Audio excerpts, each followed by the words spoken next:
Hello, everybody, and welcome back to week 2, part 1 in our Parenting Today lecture series. I hope you guys are having a great week. I wanted to take this opportunity to give you guys some feedback in terms of our discussion boards. Overall, you guys are doing a fabulous job responding to the discussion boards in a timely manner and also being supportive and offering your colleagues and peers some feedback as well. So keep up the good work. Also, if you have not already done so, please take this opportunity to place your final topic idea on the discussion board. And you want to keep in mind that this final topic idea will be the topic for your Lot in Life assignment for all 3 parts of that Lot in Life assignment. And if you're having trouble coming up with the topic, please reach out to me. I'm happy to help you brainstorm and come up with some ideas. I want you to be sure to select a topic that you feel interested in or perhaps passionate about, because I'd really like for you to learn things in this course that will help you in your current or future career or parenting endeavors even. So definitely reach out to me if you need some ideas, need some clarification or assistance with anything related to our course. So getting back to the work at hand, this week we are going to be focusing primarily on the history and social context of parenting. We're also going to spend some time finishing up last week's content and diving into a little bit more information about theory. And this course covers a lot of information related to parenting theory. In particular, we explore some of the grand theorists like Piaget, and then also we come up right up to modern day and contemporary times as the course moves along. And we also discuss parenting from, a multidisciplinary perspective, bringing in the fields of social work and nursing, which I'm an expert in those fields, and then also bringing in the fields of psychology, education, and general medicine as well. So it's really taking an interdisciplinary or a multidisciplinary perspective looking at parenting. Talk a little bit about John Bowlby, who was born in the year 1907 and lived up until 1990. He contributed to the field up until the day that he died. John Bowlby was considered the grandfather of attachment theory. And for the purpose of this course, we're going to define attachment as an enduring affectional tie that unites one person to another person over time and across space. And when we talk about attachment, specifically in relation to the parenting relationship, babies are pre-programmed to become attached to a primary caregiver. And how babies attach influences self-image, personality, and lifelong competence. So what we want to remember when we think about attachment is that our earliest relationships actually build the brain structures that we use for relating to other people lifelong. And the experiences in those early relationships essentially encode in the neural circuitry of our brains, pretty much by the age of 12 to 18 months, entirely in implicit memory outside of our awareness. So these patterns of attachment sort of become the rules or the templates, the schemas for relating to other people lifelong. So another way you can think about this is like the known but not remembered givens or experiences of our relational lives. So it's really important. In particular, the age in between birth and approximately until the age of 3, really critical times for attachment and sort of learning those rules for relationships that are going to dominate or guide our relationships as we move forward in life. Also, you want to keep in mind that if you or someone you know, in particular, had a difficult childhood, maybe didn't have the opportunity to bond with a caregiver between the ages of birth to 3, it does not mean that it's a hopeless type of a situation where that person is never going to be able to have a satisfactory relationship, but it does often require the assistance of a therapist or the unconditional love of someone who is really able to sort of help another person work through these kind of relational issues, which can be challenging. So when we talk about attachment theory, there are several styles of attachment. The first and most optimal style of attachment is called secure attachment.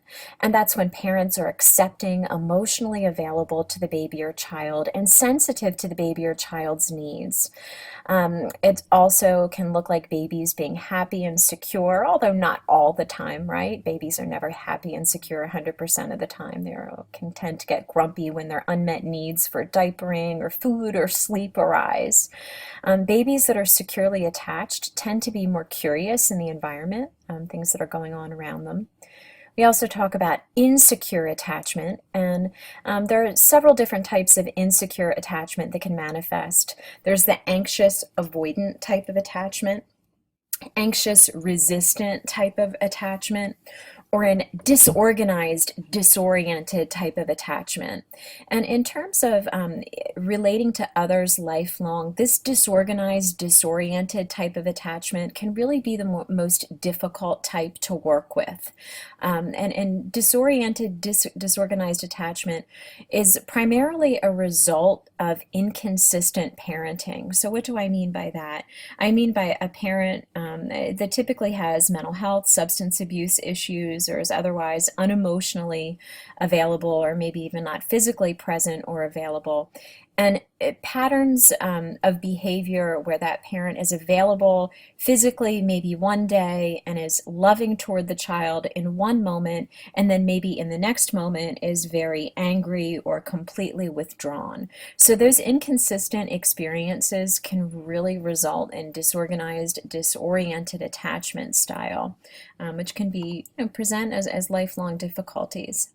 This next slide here is a photo of the brain. It's a MRI picture here that gives us an idea of a securely attached versus an insecurely attached brain. So as I said before, these attachment styles actually encode in the brain and can cause physical differences. So beginning research in neuroscience, which is an ongoing study, we're constantly finding out more about the brain that we can use in clinical practice on a daily basis. But some of the preliminary studies are showing us that children that struggle with attachment disorders or that aren't securely attached can have smaller hindbrains. So when we talk about other theories that we're going to be looking at this semester, we're going to be looking at systems theories. And system theories suggest that an individual can only be understood within a larger context. So it's really important that we're looking at the environment and not just looking at the person. We're looking at the environment that that person was raised in, how different factors can shape or help enhance or hinder that person's personality as it develops. So when we talk about systems theory, we want to remember the bioecological theory, which is a huge theory in the field of social work. Yuri Brofenbrenner, who was alive between the years 1917 until 2005, founded this bioecological theory. He also co-founded the Head Start, which is still alive and well, providing lots of wonderful services for preschool age children and their families. When we look at systems theory, we want to remember that it's a process, person, and context time theory. So in terms of the process, we're looking at that person's daily interactions with the environment. When we refer to person, we're looking at the individual characteristics of the person. What is their temperament like? In context, we're looking at that nested system. And so that could be a family system, a school system, a religious system that that person might be engaged in. And we're also looking at time. We're looking at the stability of time, how traits remain stable or change over time, the timing of an event, and how that can impact a person's life. And this right here is a wonderful graphic that really describes that bioecological theory. And we look at or refer to a microsystem. That's a person's family interactions. It can also be that warm back and forth type of a interaction that the baby has with a caregiver, where those bids for attention are rewarded. when we look at a mesosystem or talk about mesosystems, that is the interaction between two or more settings that interact with the child. So that could be the child's interaction in a classroom, the child's interaction at daycare, within a peer group, within a religious setting. When we look at an exosystem, that's the setting that indirectly influences the child. So that could consist of the mass media, the community, the school system as a whole, medical institutions in which that child may be a part of. When we look at the macro system, that's really defined as the broader culture or belief system. And macro systems include cultural values, national customs, political philosophies, and economic patterns. I'm going to take this time just to talk about other parenting theories.